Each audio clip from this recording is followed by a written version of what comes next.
दायो आङो नोंथांमोननो देखायलांनायसो जाहैबाय हांमा बाजारनि मैगं बाजार। बियो जाहैबाय जोंनि चिरां जिल्लानि सिङाव थानाय सा ओनसोल आइलेण्डनि जोबथानाय साहा बाजार बियो। बेखौ दा नोंथांमोननो एसे देखायलांनोसै आङो मैगं बाजारखौ। देखायलांनोसै मैगंफोरखौ थाजा थाजानो हांमा बाजाराव।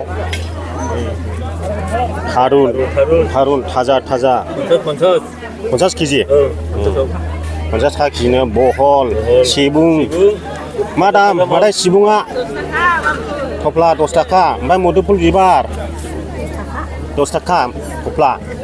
थास' आथिं खाख्लौ बिजौ नै माबायदि थाजा मैगं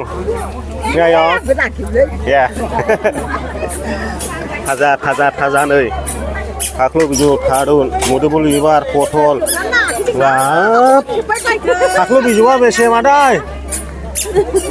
एसे हांमा बाजारखौ देखायहरनो आङो रायजोफोरनोहाय।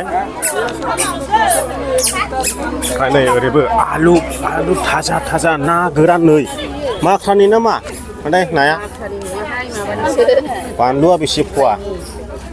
50 थाखा फवा आरो 50 थाखा नंगौना नङाब्रा? 40 थाखा फवानो।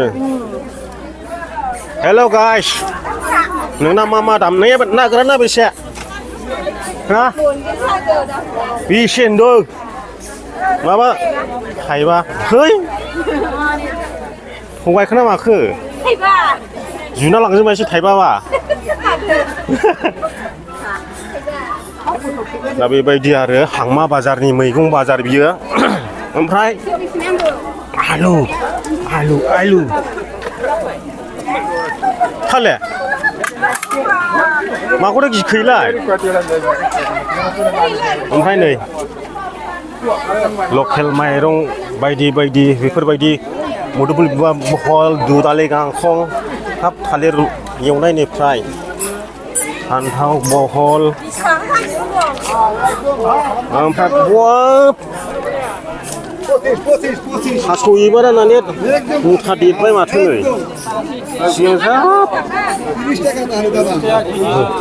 हा मा गुन्द्रुक बियो? मा गुन्द्रुक बेलाय? कि गुन्द्रुगासिनो? हा लाइ